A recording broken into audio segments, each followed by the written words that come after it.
When she saw them, her first impulse was to tear out her own eyes. Proud warriors reduced to convulsing invalids. Playful children robbed of vigour and joy. Foreheads plagued by viscous sweat. Ancient matriarchs ravaged by hardened lesions of black rotwood. Pale snow skin shrivelling towards brittle, splintering bone. But the sight of them was not the worst of it. When she heard them, her first impulse was to thrust crystalline blades into her ears. The shivering gasp of half-dead things, a winter wind through barren, gnarled trees. The soft lamentations of victims still tormented by consciousness, those weak, tiny exclamations of pain wordlessly begging for the mercy of death. The buzz of carrion insects, black, furred legs crawling along wraithbone arches, vomiting on the alabaster white. But the sound of them was not the worst of it. When she smelled and tasted them, her first impulse was to vomit and drive steel wool up her nose. The stink of ash, still wet with the sweat of life. The premature sepulchre scent that denied all efforts at expulsion. The cloying sweetness of subtle rot that coiled around the nostrils and curled into her mouth. The floral powders of impotent medicines, the sterile sting of hopeless attempts. The salt aftertaste of stillborn tears calcifying on trembling cheeks. But the smell and taste of them was not the worst of it.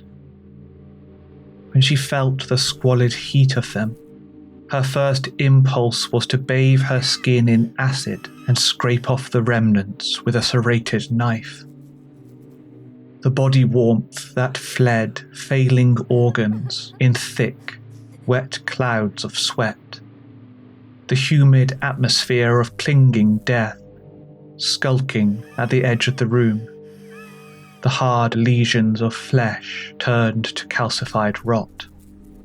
The stiffness of slender limbs, living beings mummified and petrified by the grotesque carnival of the disease.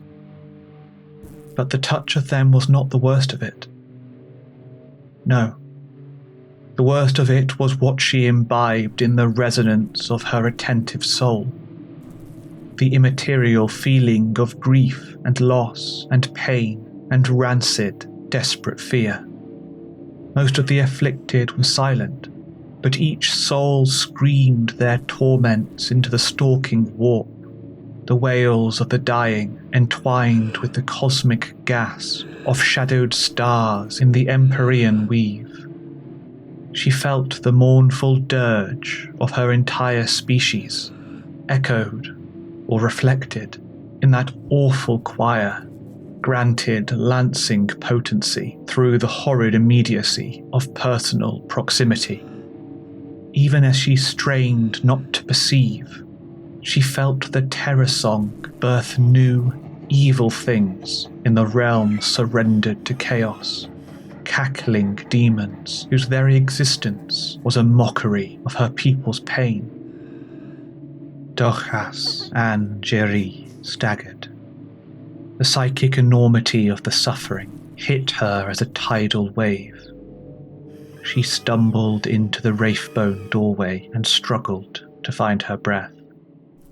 Varcia, do you need my help? Dochas shook her head.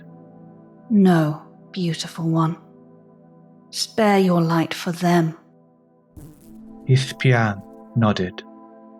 Like all who walked the path of the healer, his head was shaved, scalp glistening in the humidity of the stinking heat.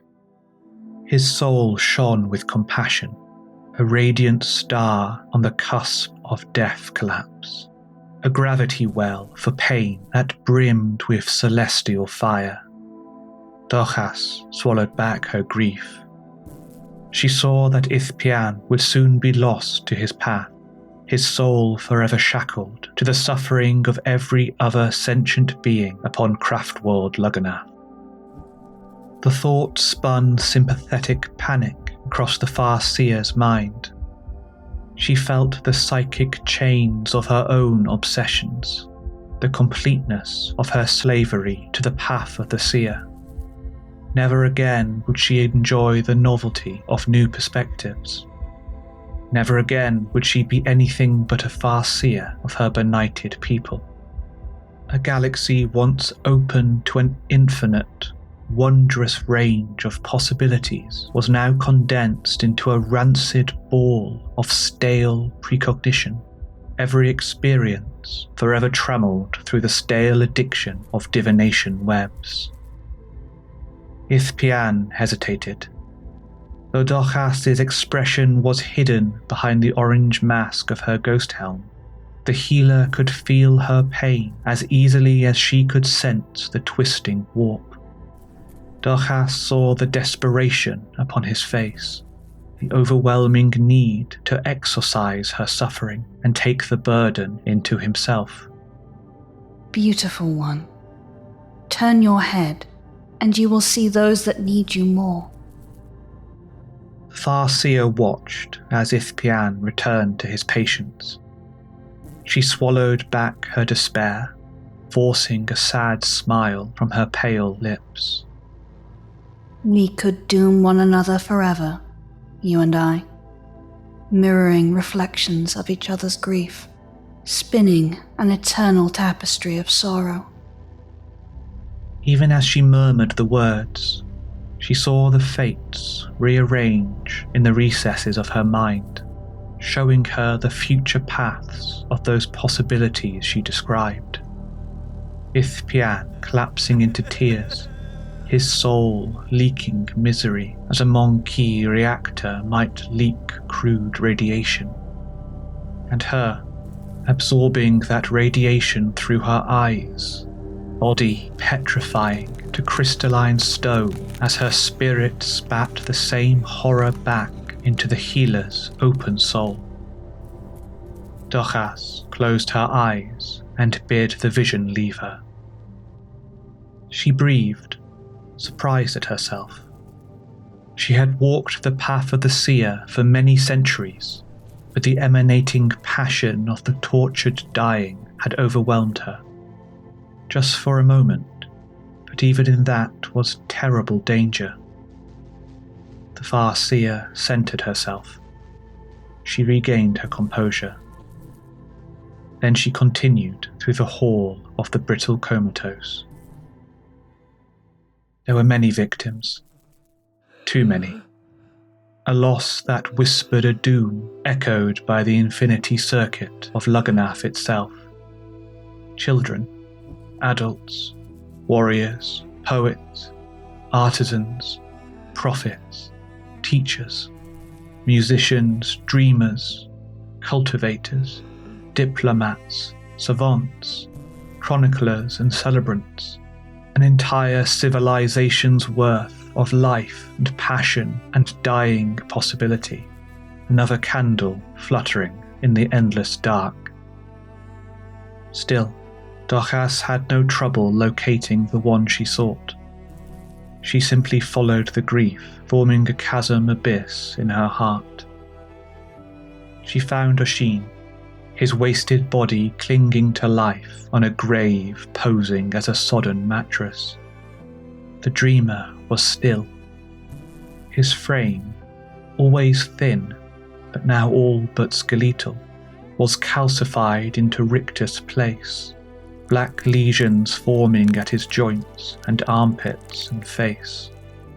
He was covered in a light powder, the brittle bone dust of his own skeleton, softly rising from sunken pores. Dochas knelt at his bedside. She dared not remove her ghost helm, but she placed its wraithbone forehead against Oshin's hand. She focused on steadying her breathing into a slow, deliberate rhythm. Forgive me, my love. Forgive me for all of it. The dreamer did not reply. Dokas closed her eyes. I am still haunted by it, my love. I still see the paths that might have been, if I had not been lost. Oisin, this is my confession. We were happy, my love. We were happy. She reached up and squeezed Oisin's hand. She took care not to shatter it by her grip, so fragile were his bones. We had a child. We named him Pheloneth, our little wolf. He was precocious. He was wild. A tear fell down her cheek behind her mask. Yet he took ill. Black lesions formed on his little body, and his bones fell away to dust. He would have died around now, I believe. I saw our little wolf die, and so I turned my eyes away. Forgive me. If I had looked closer, if I had dared, perhaps. He never lived, my love. Forgive me. I could not bear even the contemplation of his death. I told myself that our little wolf stalked in just another maze of the future, and to spare myself, I pretended that all mazes and paths were equally real, equally important. I opened my mind to the web of fate and saw everything, so that I could see nothing, so that I could stop seeing him and you. And, like this, I was lost. But we were happy, my love. We could have been happy, at least for a time. Please forgive me. Please forgive me for robbing you of that. The Farseer shuddered. There are so many. I think, in time, it will take us all. Forgive me, Oisin. There should be mourners at your side to shepherd you to infinity. But they are dying too. And I dare not weep as I would weep. I dare not. Please understand. Oisin's body twitched, the rigor mortis spasm from someone not yet dead.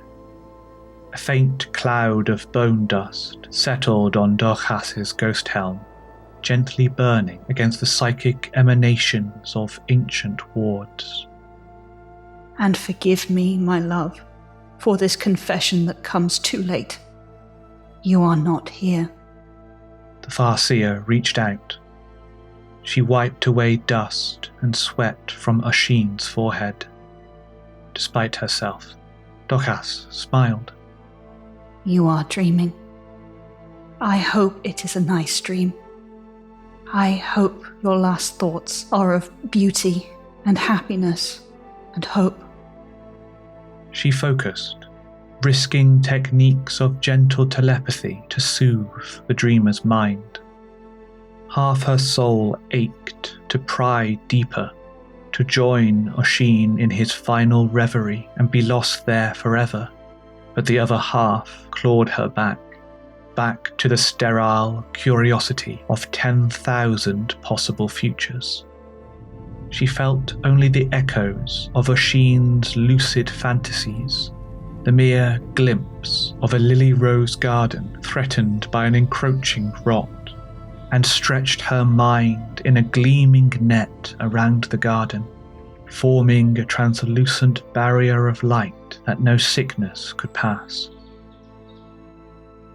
She saw Oisin smile as he slept, a tiny, almost imperceptible twitch of his wasting lips. They shifted around unspoken words, words that might have been her name, words that might have been of love. Dorchas could bear no more. She rose from where she knelt and fled.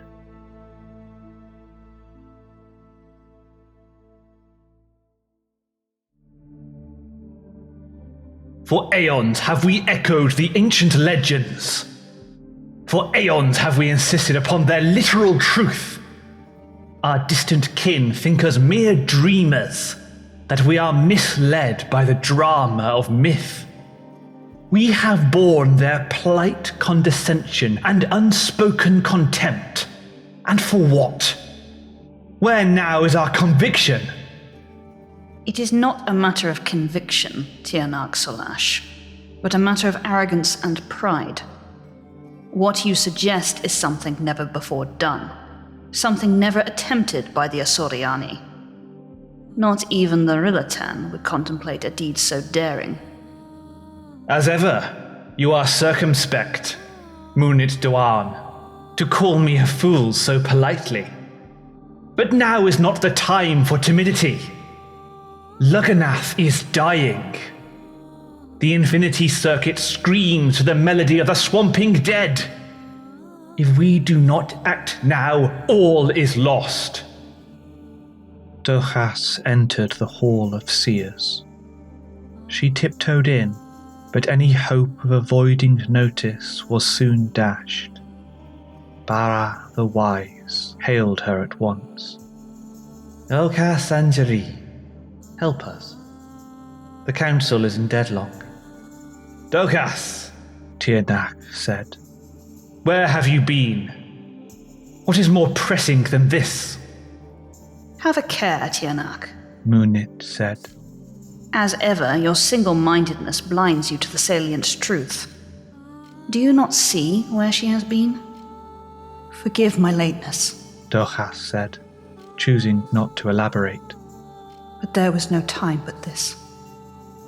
She took her place in the council, perching on a simple, unadorned seat of shimmering wraithbone. Like all chairs in the Hall of Seers, it had grown from the floor itself, emerging like a budding shoot from plains of glimmering bone. Other skeletal sprouts had lengthened into tall pillars and archways, holding aloft a domed ceiling 50 meters above, likewise formed of boned luminescence. It brought to mind a jungle canopy of some mythic place betwixt life and death, an underworld realm of murmuring souls and fleeting shadows. Intricate runes of crystal potency shimmered among the bone, a panoply of glittering stars on a sepulchrous sky. Dochas felt her soul settle. The Hall of Seers was a narrow space, voluminous only through its height. Nonetheless, Tianak Solash was all but shouting. The Farseer had chosen to stand, his soul blazing crimson as he clutched his singing spear. The crystal between spearhead and shaft brimmed a sympathetic orange. Dochas had to steady herself just to look at him. The homicidal madness of Kayla Mensha Kane blazed through the red eyes of his ghost helm. His left hand shivered with the echo of psychosomatic blood. I regret your loss, Dochas. But without decisive action, there will be no one left upon Lugganath to grieve. That is mere presumption, Munit objected. Like her fellow Farseer, she neglected her chair, as if to physically brace herself against Tianak's barbs. Her soul flowed like water, constantly in motion, motes of irritation occasionally splashing like spitting rain. Dochas found the phenomenon no less distracting than the rumbles of Cain. Despite its profane nature, the plague behaves like a conventional sickness. The craft world may yet weather it. A conventional sickness? It sludges along the immaterium itself. It infects proximate souls without the mundanities of physical transmission. And you say it is conventional? I said that it behaves like a conventional sickness, despite the profanity of its metaphysics. It has vectors, though psychic, and may yet burn itself to ash. We must remain stoic. What you call stoic is, in truth, a monstrous indifference. How many thousands must die for the sake of your own existence, Munit? I hear the screams of the bloody-handed god behind your words, Tiernak. If you hope to bait me to conflict, you and he will be sorely disappointed. Cease this, Orlash murmured. The ancient Farseer clutched at the side of her chair, her knees locked by the arthritic curse of the crystal seers. Her soul had the quality of crystal, its potency undimmed but translucent behind layers of refracting lattices. Soon, she would be interred within the dome of crystal seers, taking her place among the whispering dead. Until then, though her voice was scratchy and quiet, all fell silent to hear her words. You argue as if young Dochas has any context for your sparring. Wise Bara, instruct her. Farseer Bara leaned forwards in his chair. Though his ghost helm hid his face, Dochas had the distinct impression of a wry smile upon his lips. His spirit formed a colourful concoction of phoenix flames, its fire still hot but calmed to a smouldering ember. It had been many centuries since Bara the Wise had taken to the battlefield, but his deeds were still the stuff of gossip and legend.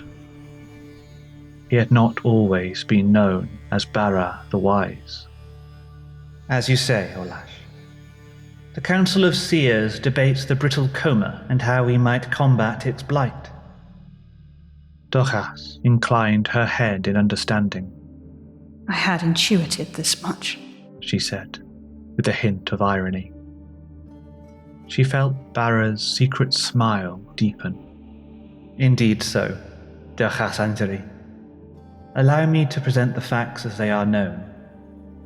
The savants are defeated. They do not possess the means to combat this plague through magic or science, for the virulence is birthed from the garden itself. It cannot be exorcised by any mortal means, at least none known to the Asarani of Luganath. I heard Tiernach mention myths and legend, Dochas said. She turned to Tiernach. You speak of the caged maiden, do you not? I do. He wants us to find her within the putrid garden, Munit explained. the realm of Nurgle himself. You cannot think we can rescue her, Dochas asked Tiernach. The fiery Farseer stiffened. Of course not. Despite Munit's insinuations, I am no fool.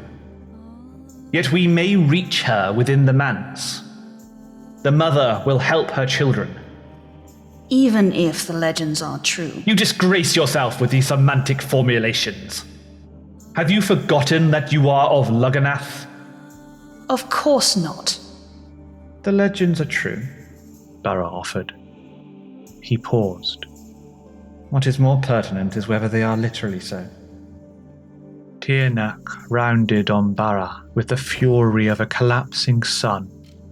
Woe! To see the day when Bara the Wise questioned the faith of his own people and spat upon the conviction of their souls. Careful, son of Cain. I know the fire that inhabits your veins. Beware it does not consume you. Tiernach is too hot-blooded, Dochas said. but I agree with his sentiment. We are Craftworld Luganath.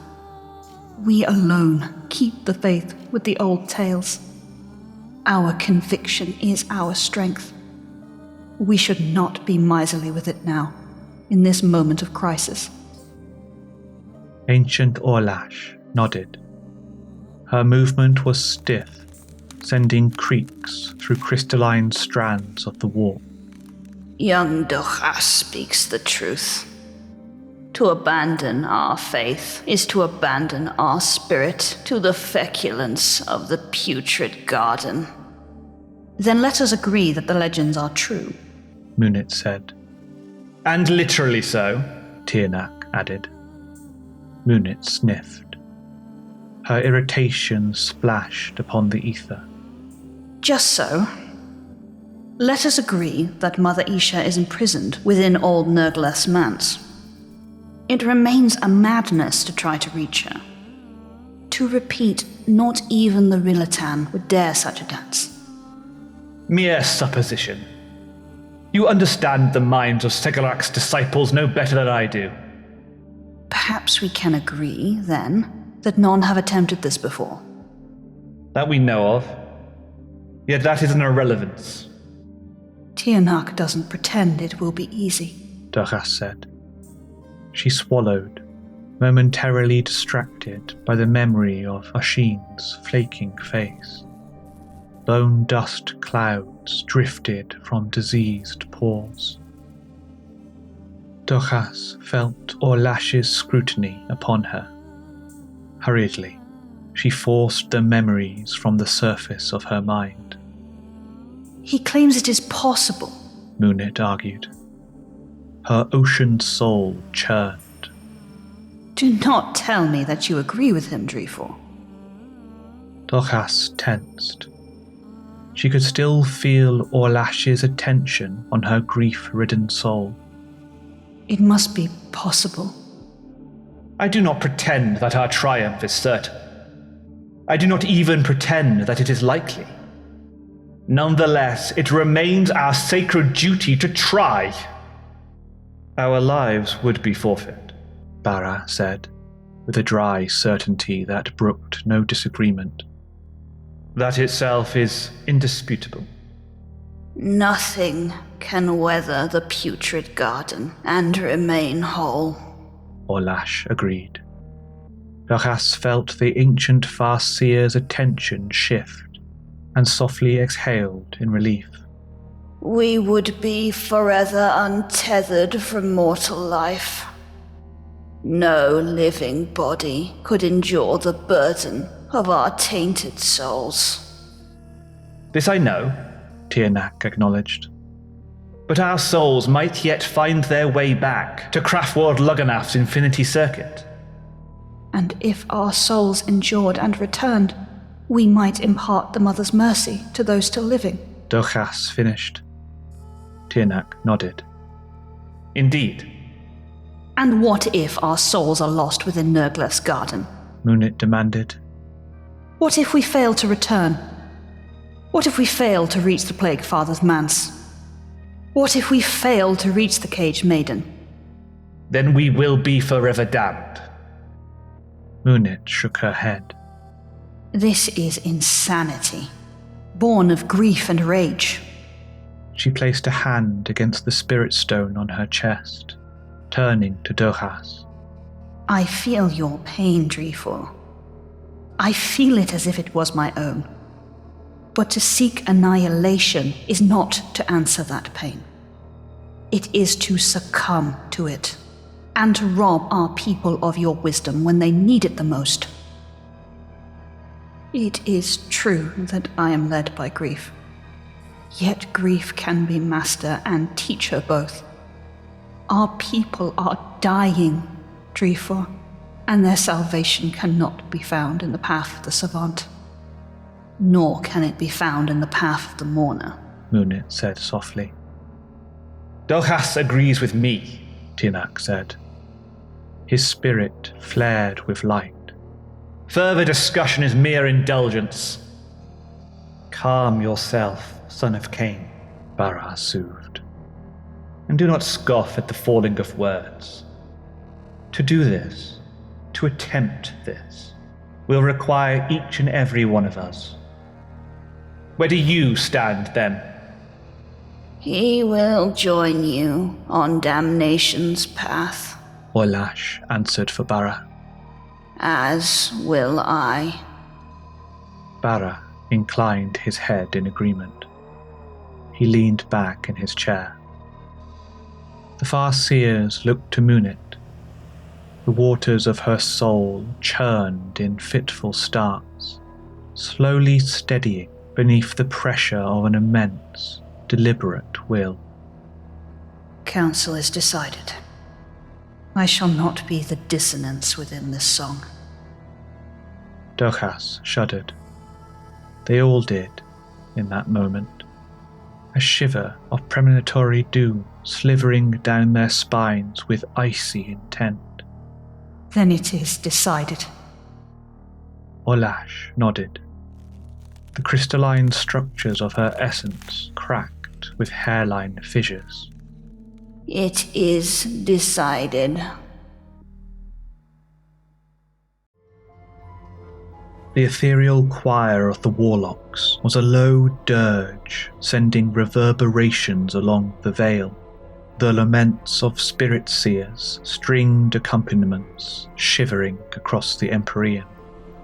Even the dead sang with them, whispering echoes of distant life, shuddering through the infinity circuit of Lugganath itself. They formed a doleful song of a psychic potency rarely seen in a galaxy of horrors, weaved into a new form by the conducting Farseers of the Seer Council. Duchas breathed. The song was a tempest on the edge of creation and wrath.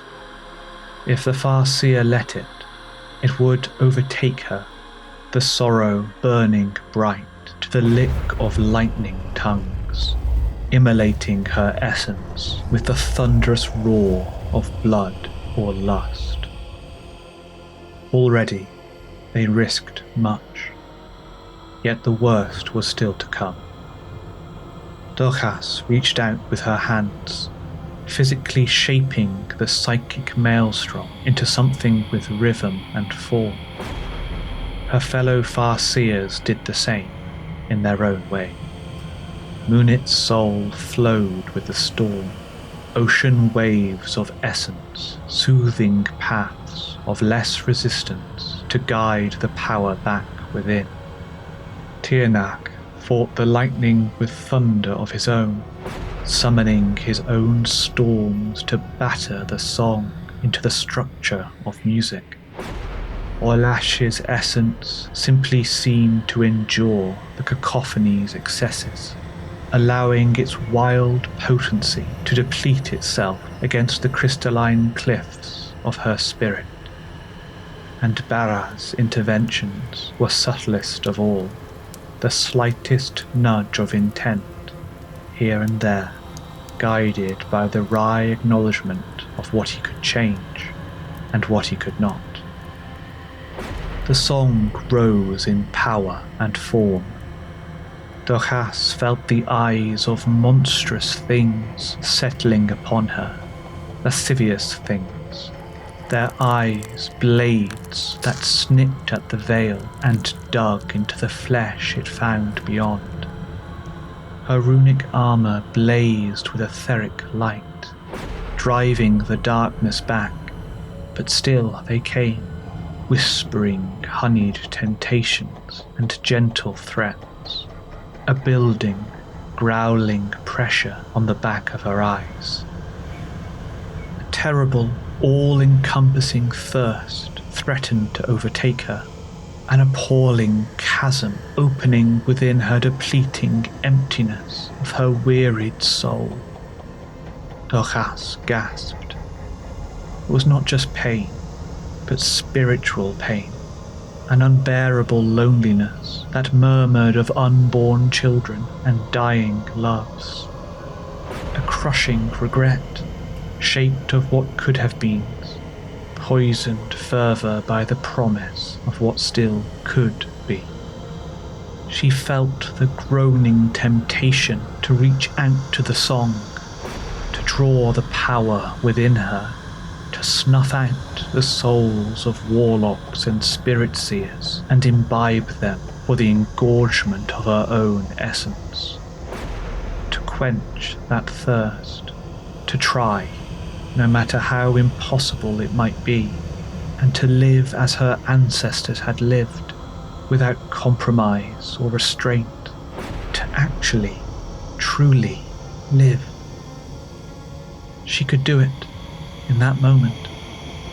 It was not too late. She could be Dochas, truly, madly, deeply, not the Farseer walking the path of the witch, but Dochas, a being capable of love and joy, her eyes not blinded by the myriad futures, but fixed squarely on the burning present. With this power, she could do so many things, realize so many things. She could banish the sickness. She could bring back the dead. She could conjure old futures and wrench them to reality. She could hold Feylornath in her arms, her little wolf. A tear slipped from the corner of her eye, crystallizing to a cold ice on her cheek. She saw everything she had ever wanted and turned her back upon it. She returned to the dull ennui of compromised life, denying the temptations of she who thirsts now and forever.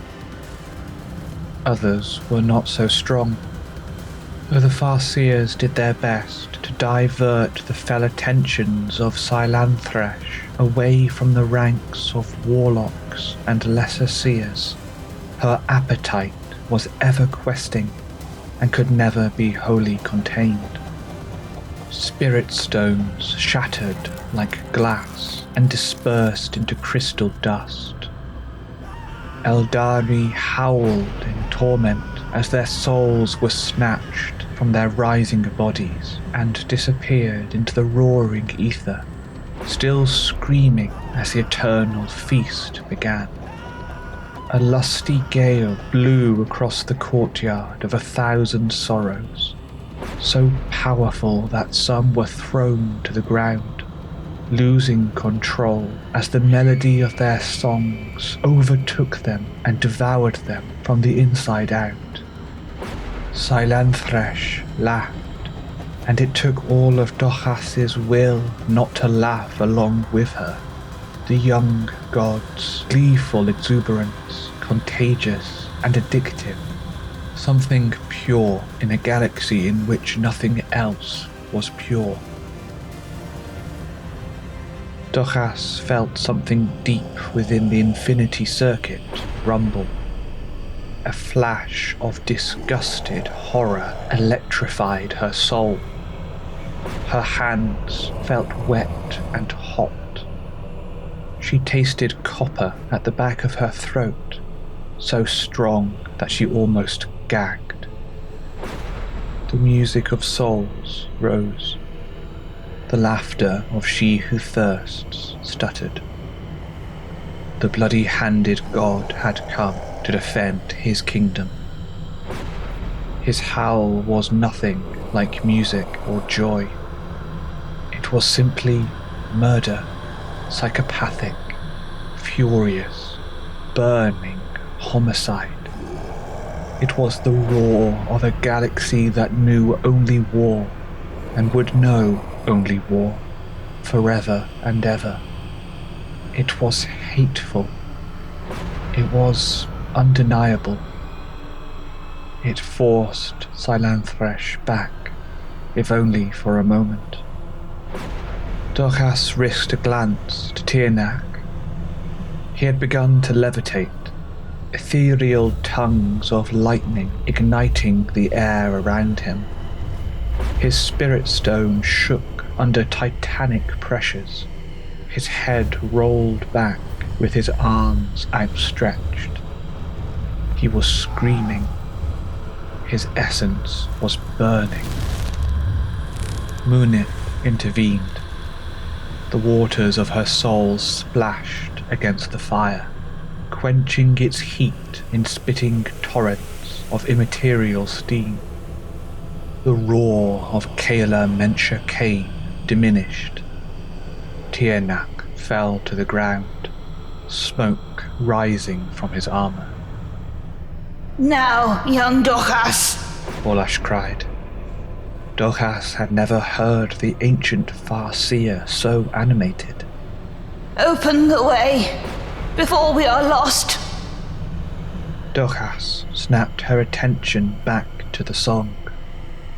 She drew her witchblade, stepped forward, and cut its edge across the veil betwixt reality and horror. She was dimly aware of her body collapsing to the floor, her soul flying on hurricanes of ethereal howls. The others joined her, their spirits ripped from their bodies and plunging into the maelstrom. The weaker souls of warlocks and spirit seers lost distinction as they merged into barely sentient, gestalt entities of psychic force. Dochas felt Bara reach out across the ether to close the gate behind them, the embers of his soul briefly flaring to the memory of murder and rage as the way was sealed, and then disappeared entirely from sight. And then they fell, carried by the rhythm of tortured song, into the rancid waters of polluted hell. When she saw it, her first impulse was to tear out her own eyes. Colossal stretches of putrid slurry, alive and writhing with the furs of moving rot and wriggling maggots. Insect-ravaged trees, taking up space but emaciated from the internal devouring of their marrows. Rotten boughs, entangled with strangling vines. Pockmarked leaves, casting fuzzy shadows of massing swarms. But the sight of the garden was not the worst of it. When she heard it, her first impulse was to thrust crystalline blades into her ears. The eternal, overlapping buzzing of carrion insects, rot flies, fat and swollen on the putridity of rot and vomit. The gasping wind that followed slithering rivers of muddy waters. The unwholesome bubble of the sludging currents. The creaking unfurling of slothing plants, birthing grotesque, grasping things that sunk into the slurry thick swamps. But the sound of the garden was not the worst of it. When she smelled and tasted it, her first impulse was to vomit and drive steel wool up her nose. The sickly putridity of wet disease. The rot, mouldering life stinking and sliming through her nostrils. The stale suffocation of the pestilence wind that was at once both hot and wet. The cold rattle of deathly aridity. The cloying sting of swallowed putrefaction, slinking and coiling around her tongue and reaching deep into her gagging mouth. But the smell and taste of the garden was not the worst of it. When she felt the scratching breeze of the garden's breath, her first impulse was to bathe her skin in acid and scrape off the remnants with a serrated knife. The humid wetness that offered no moisture beyond sweat and pus. The whispered purr of diseased monsters shivering down her spine. The crumbling movement of the mouldering ground beneath her feet, soft with the fur of rot and grasping with the suction suck of collapsing, degrading things. But the touch of the garden was not the worst of it. No. The worst of it was what she imbibed in the resonance of her attentive soul, the overwhelming fecundity of grotesque, half-life creatures that bubbled and spawned and mewled in the fog vapours of her shrinking essence. The soulless children formed of her own slothing spirit, scratching at her psyche like mutant newborns slopping their tentacles towards their mother's breast. She felt the succumbing of 1,000,000 species. The gallow humour surrenders to decay and despair. The echo cries of wailing elders presiding over endless funerary grounds of the plague-ridden dead. It clung to her like sickness, like a stink, impossible to ignore or endure. An awful feeling of contamination that Dochas knew would stain her until the end of all things. What have we done? She whispered, watching her words take on a bleak resonance through the rancid fog. She staggered, her astral projection almost slipping into the endless murk, but Munit caught her. Her fellow Farseer gripped her arm tight, even as her own hand trembled with an etheric palsy, and her own ghost sank slowly in the mud. What we have done is done, Munit murmured back. Now we must look to what we can do next.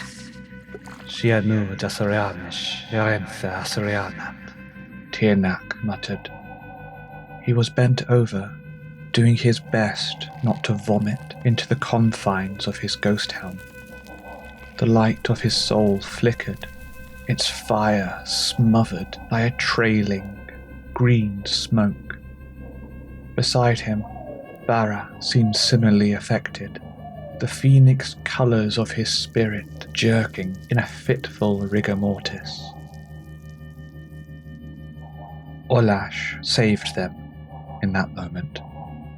Though the half-petrified crystal of her essence was soiled with excrement flecks, she glided forwards through the swamp, the stains slipping from her soul and joining the foulness beneath. The muck found no purchase on her as she advanced with a serene confidence, neither hurried nor slow. Her surety was an example to the others. Dochas steeled herself and willed her astral body to rise from the murk, untethered to the corruptions of the putrid gardener. The potent sorceries of her ghost helm whispered uncanny deceptions to the gurgling warp, shielding her from view as she glided forth on wings of magic and will. Like this, they moved through the garden, fashioning their minds into shields and blades that cut through the thickening air. Their ethereal feet did not make contact with the cloying earth, did not feel the suction gasp of coughing mud, nor the rancid softness of furred decay. They rose above the corruption of the gardener's pestilence, and concealed their presence in the shadows of magic and resolve. Dochas could not tell how long they travelled. Time had little meaning in the warp, and even less in the garden. Trudging eternities unfurled with aching slowness and repeated themselves in endless cycles of rot. The swamplands thickened to murky forests of dismal vegetation, custard slimes of fat boughs and bulging, overgrown hedgerows, tangled thickets of colourless thorns and pustulating immensities of bubo-ridden mushrooms. It mattered not. The Farseer's magics cut sharper than any material knife, slicing clean through the encroachment of slithering weeds and sludging fog. The stink began to fade from Dochas's perception, though that acclimatization was a danger too, the gruesome stench slinking back as her ghostly eyes hardened to the rotted sights. She willed her astral form to be as mist, untouched by the foulness or the softness or the wetness or the heat, and allowed the buzzing and the unfurling to become as background noise to the clarity of her whispered prayers. She thought of Asheen, not of him now, wasting to death beneath the brittle coma, his skin slick with yellow sweat, but of him before, the thin-faced dreamer, conjuring beautiful phantoms in the echoes of his bursting soul, crafting entire metropolises in the playground of his slumbering mind.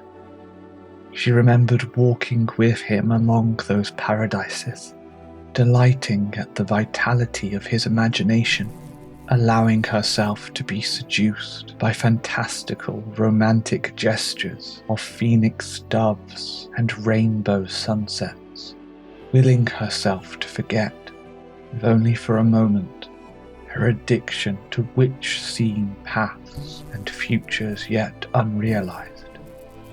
She remembered their little wolf, their unreal child, born only of prophecy and dancing starlight. Felona, Felona, Felona. An ethereal tear glistened down Dochas's cheek. Where it met the putrid ground, the muck recoiled, and lilac flowers bloomed.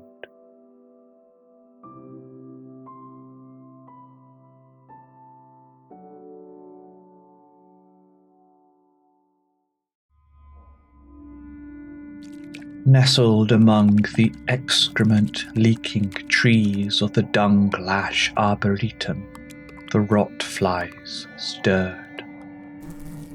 They were unlovely things. Their abdomens were fat and swollen, stained in the colours of putrefaction, green and brown, and those horrid shades in between. The folds of their abdominal tergites were infested with writhing maggots, cannibalizing each other and providing the illusion of constant movement, of constant vibration.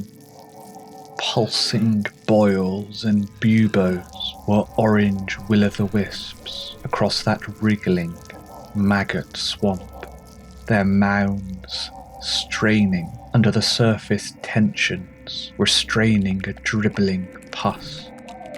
Leaking stingers hung beneath, oozing brown slurry spittled with streaks of vomit.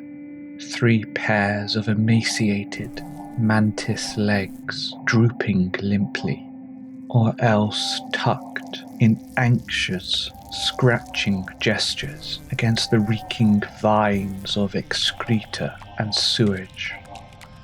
Their wings, paper-thin and moth-eaten, trembled in frantic, buzzing movement, lurching them from the feces trees, their veins clogged with turgid blood.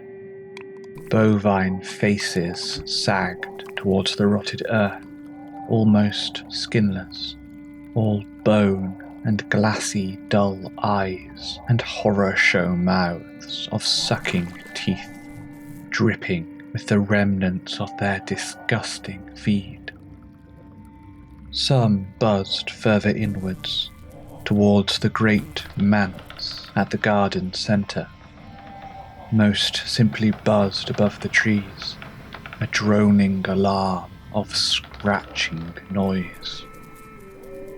And inside the great manse, Something unspeakable shifted from its seat.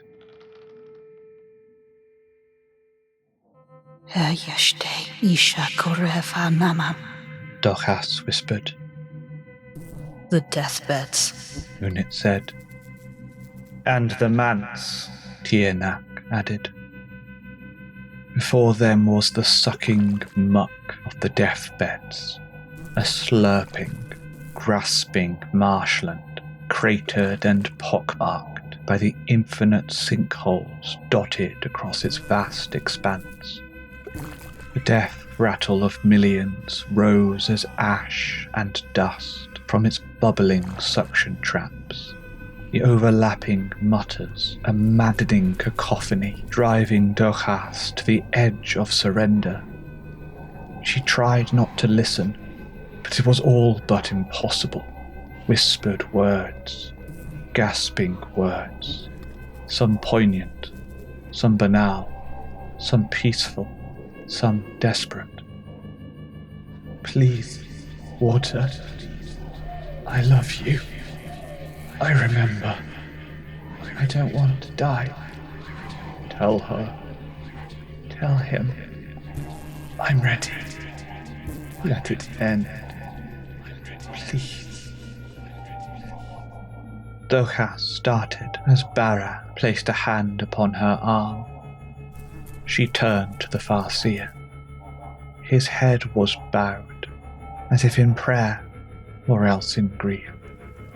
His spirit was a turmoil chaos of distant outrage and desperate resignation, a dance of hideous acceptance and murderous hate. He glanced up to meet her eye. Though their faces were hidden behind the runic protections of their ghost helms, Dochas could hear the miserable wryness in Bara's voice. It is difficult. I walk a tightrope between despair and wrath, unable to meet it with anything but insanity. Will you help me, Dochas Angeli? Dochas gripped his hand. She thought of Oshin and allowed the purity of her grief to wash across Bara's essence, soothing the fires of Kayla Mensha Kane and cleansing Nurgleth's horror. Bara sighed a shuddering sigh. I am sorry. do not lose heart, Orlash said. She stood ahead of them, staring out across the deathbeds and to the grotesquerie beyond. Our quarry lies within our sight. Dochas followed the Ancient One's gaze and swallowed. For there, across the deathbeds and the rest of the morbid estate, stood the great House of Decay. From this distance, it seemed small, a lonely, mothballed shed, a rotted gamekeeper's hut, but that was a mere mirage.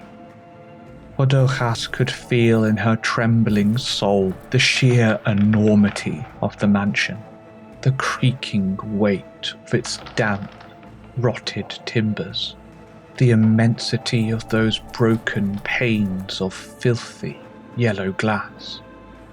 Its roof was a factorum district of vomiting chimneyscapes, belching black clouds that shifted and buzzed to the movements of a billion bloatflies.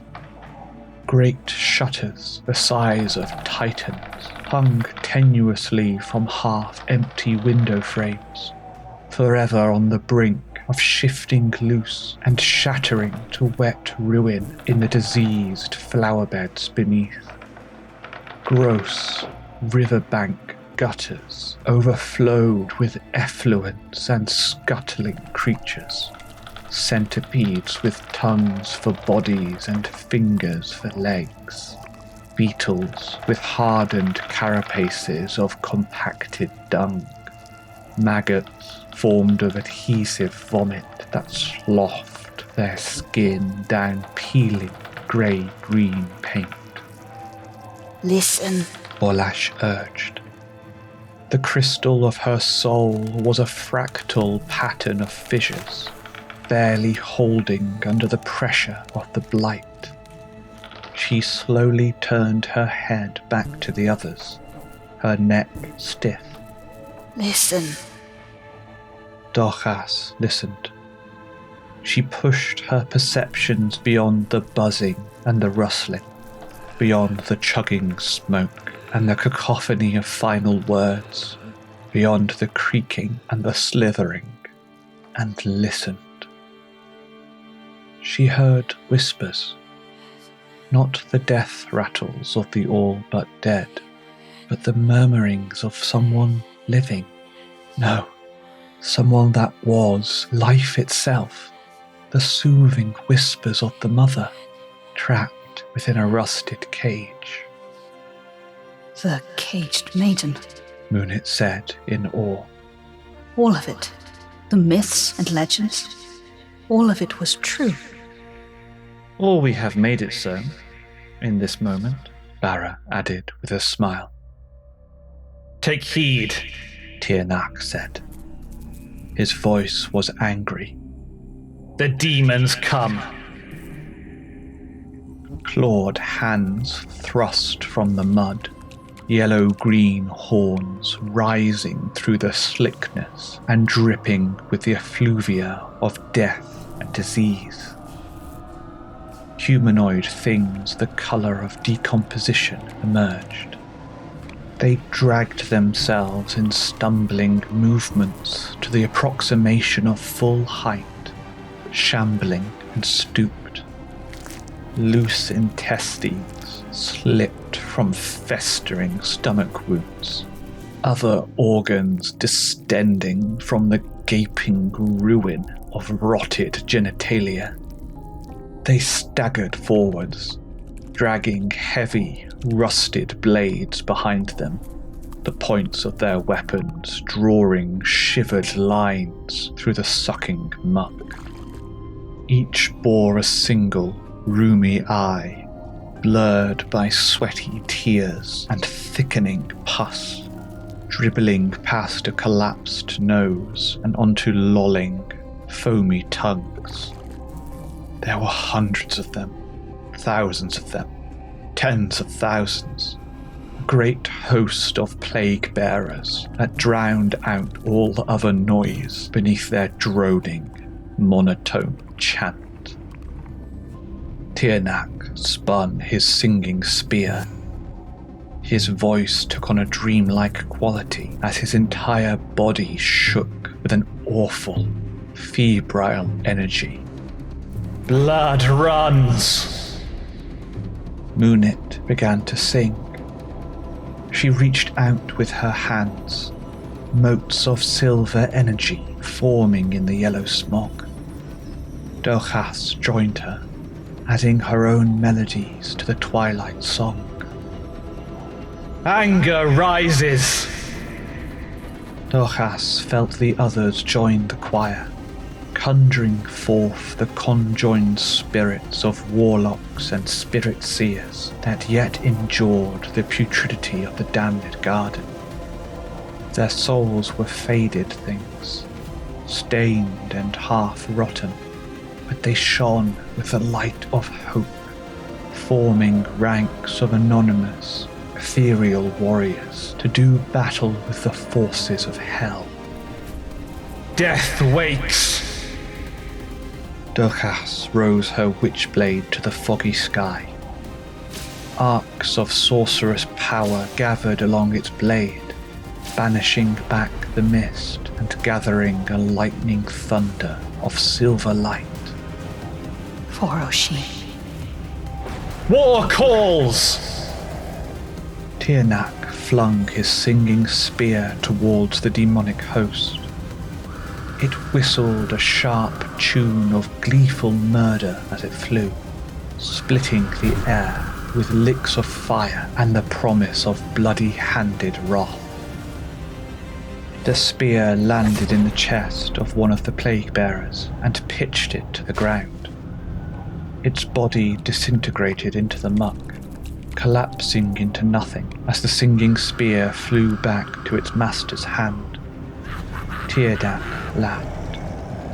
It was the homicidal laugh of a psychopath beginning his spree. Lawyer Ragaboo! Dochas cried out a wordless battle cry of her own, slowly rotating her sword outstretched to the sky. Reverse tornadoes of blue fire began to form across the heavens. In the flames, she saw Ashin's face. The others joined her efforts as the faceless host of warlocks advanced with blades and spears of silver light. Ghostly battle raged. Starlight swords cut through stinking flesh. Spinning spears weaved cleansing death across unborn bodies. The demons scrabbled back, but their rusted blades lay betwixt material and immaterial, struggling to find purchase against the ethereal bodies of the astral projected seers. Pockmarked metals parted apparitions that reformed like coiling mist. The Gestalt armies of Craftworld Lugganath wreaking a terrible slaughter on the Neverborn horde. It would not last. Already those of weaker will began to tremble and shimmer, but the sight of it was glorious, all the same. Dochas kept her focus on the birthing fire, her sword churning the air as the flames picked up in speed.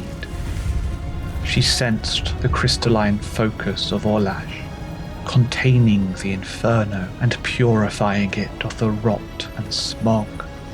The steaming oceans of Munit that fed the fires to ever greater heights of intensity. The holocaust rage of Tirnak, infusing the flames with psychopathic heat. The phoenix dance of Bara, instilling the firestorm with a mind and purpose of its own, to scour, to cleanse, to destroy. Now! Munit cried. Dochas obliged. She cut down with her witchblade and directed the pillars of fire into the demonic crowds.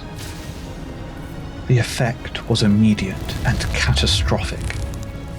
The drone of the plague bearers ignited to hideous howls, the roaring tempest of immolated rot flesh and the thunderous pressure of air bursting into living flame. The storm ripped through the ranks of the Neverborn, a great and terrible reaping that burned the flesh and the bones and the mud on which they stood, leaving behind only a fading smoke and scattering ash. Dochas screamed her fury and despair, lending yet more strength to the blaze. She wanted it to burn. She wanted it all to burn. The garden shuddered. One of the great shutters of the putrid manse twitched. More demons rose from the muck, joined by bulbous rot flies and loping beasts, dragging along gaggles of nurglings and hideous spawns of decay that defied any attempt at classification. The ground shook as the garden heaved, regurgitating new befoulments upon the immaterial plane. Dochas took a step forward, but already the way ahead was blocked, choked by diseased unlife bodies and the slopping effluence of the grandfather's bowels. The seers kept the firestorm raging. The battle stretched across days. Entire swathes of the garden were cleansed to ash and ruin. But still the demons came, clogging the swamps with their hideous bulks and impossible numbers. For every step forward, 7,000 monsters stood against them. And elsewhere, far, far away on distant Lugganath, Dochas felt her body begin to convulse. Her eyes widened. Isha. She stumbled. The tornadoes of fire stuttered, as if choked by black sand.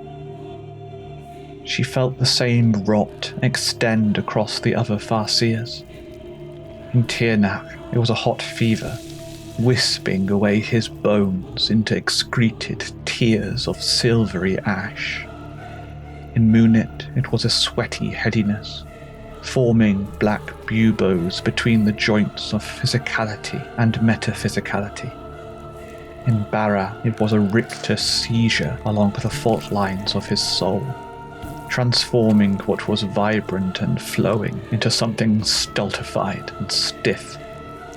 And in ancient Orlash, it was an awful brittleness, her crystalline soul finally crumbling to a powder of greying dust. Mother. Dochas choked. The coma was inside her, unraveling its loathsome essence across the bronchioles of her lungs, petrifying the bronchi and the trachea into something hard and brittle. A terrible wave of exhaustion and loss overtook her, her skeleton coarsening into a crumbling cement, her muscles spasming in the rictus of proximate death. The Farseer screamed. Her banshee wail cut across the noxious fumes of the deathbeds, sending new spurts of desperate flame to scour the demonic hordes. But it was as a death rattle, dying, half aborted on her shuddering breath. Dochas tried to keep moving, to keep pushing forward, but the putrid manse seemed no closer than it had been days ago. She watched as the weaker souls of warlocks slipped in the mud, racked by the paradox of growing corporeality and infused immateriality as the soup mulch filled their infested lungs. White-bodied bloatflies crawled across their silvery skin that lost its vigour and faded to a deathly grey, wriggling into their mouths and down their throats. Mud and rot and vomit stained the astral projections of their robes, calcifying to a rotwood black as their feet sank ever deeper into the marsh. Kane! As they hardened into monstrous solidity, the limbs of the warlocks spasmed and locked in place. Robes sloughed away as skin formed buboes which popped to thick slurry, quickly drying into a black cement bark. They wailed as their toes extended and split into long, questing roots, anchoring them deeper in the dying swamp, their fingers cracking open to branches of gnarled bone and viscera. Rancid flowers bloomed from their ravaged fingertips, pollinated by the yellow air and growing into bloody black seeds that thickened and matured into sagging fruits, bulbous and soft with putrefaction's touch. Dochas felt Orlash succumb. The ancient Farseer's soul splintered into jagged pieces of broken metaphysics, each piece a seed that sprouted fresh trees for the grandfather's garden. She felt what was left of Orlash's soul desperately reach for the necromantic prison of its stone, grasping uselessly into the ether. But the disease had taken that too. her distant spirit stone filling with blood and effluence and rot and ash. Orlash's ghost helm fissured and fell away, revealing an old face that briefly glittered with crystalline stiffness before scabbing over to gnarled bark. Her keening soul scream pierced the heavens and shattered the magic of their shared firestorm. Dorcas? Moonit whimpered. She fought. A spasm thrust out her arms, her witch blade toppling from her hand and sinking into the rising gloom. Her neck snapped back, her spine puncturing her throat as it extended into a thickening trunk. She gagged as her breaths degraded to useless spittle, her ribcage expanding and cracking open to form new branches of a hideous, wailing plant. Dorcas screamed again, even as her limbs became heavier and heavier. She forced them forwards, sludging through the swamp even as she sank deeper into its depths.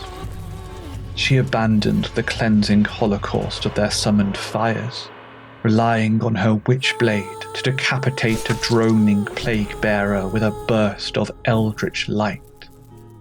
It was just there. The manse was just there. Blood runs! Tiernak roared. His entire essence was burning up. Fire and lightning lashed out, detonating demons into stinking smoke, even as his runic armor formed scars and brimmed with the threat of spontaneous combustion. Anger rises! He swept his singing spear across the belly of a rotfly, spilling its rancid guts onto the slopping ground. Smoke rose from his astral projection, volcanic fault lines cracking across his helm as his left hand ran with endless blood. Death wakes! He thrust his spear through the throat of a monstrous beast, the foul, slug-like creature exploding into giblets of effluence and gore. War! He burst into flames, howling in cosmic agony as his soul immolated in the star death of his own overreach. But even as his spirit flaked away to blood-soaked ash, they fertilized the wriggling soil. His own tree took root, a tiny sapling at first, but growing faster and faster, the Farseer screaming as the grandfather snatched his soul for his own delights, forming great boughs of reddened bark. Dorcas gasped. She couldn't move her left leg. It was stuck in the mud, or else had transfigured to bark. She couldn't tell, and she was fixed in place, barely able to defend herself from the grasping claws and heavy sword swings of her demonic foes. She parried one blade and screamed the creature into oblivion, her eyes gleaming blue as she excoriated another with psychic light. She had killed so many, but still they came.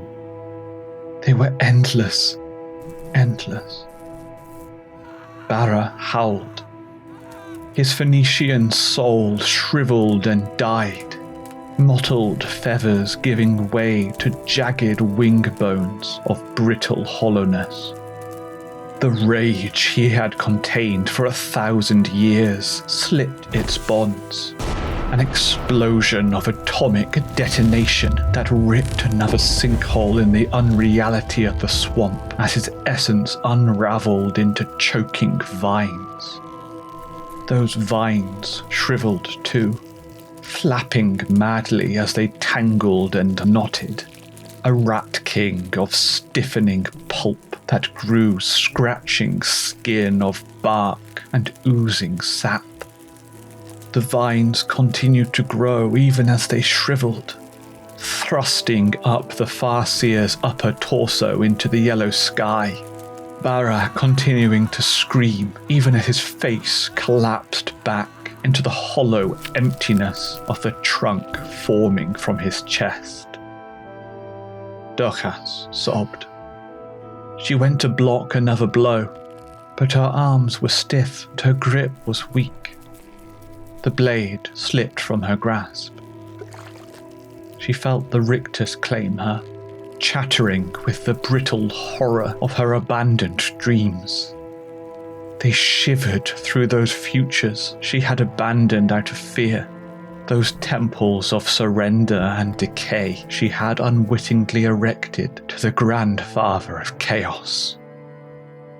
Dochas shuddered. Her mind's eye was poisoned with the false memory of Feilornath, her little wolf, her child, Ashin's child, their child, imaginative and wild, ransacking their peace and quiet and replacing it with joy and life.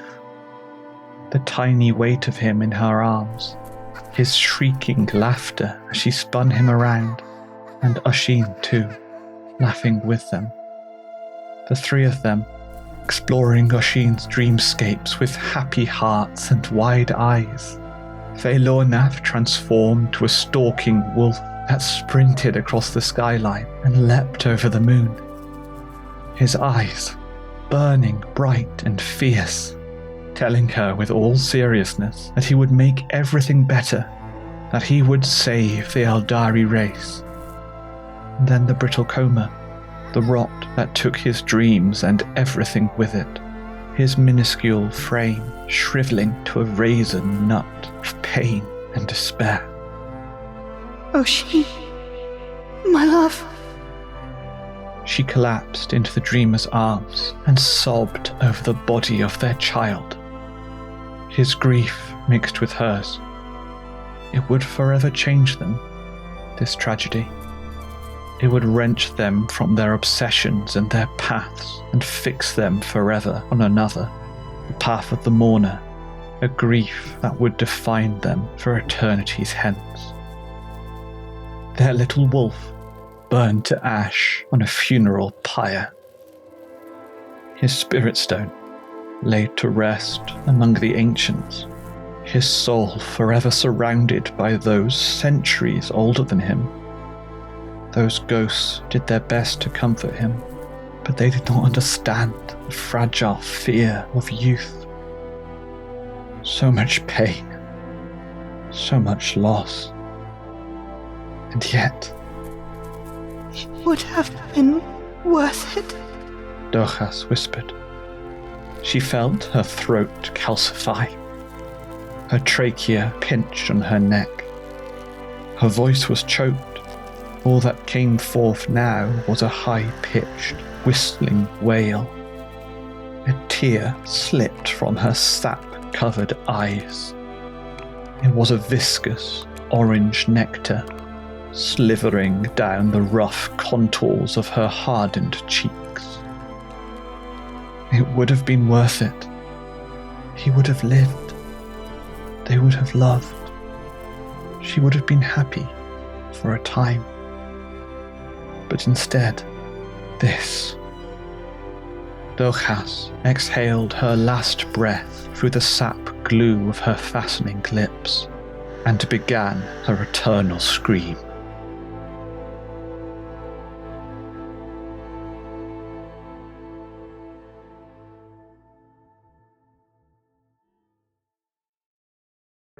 Thank you for listening to this video from the Archive Tower. If you enjoyed this story, please like and subscribe to the channel.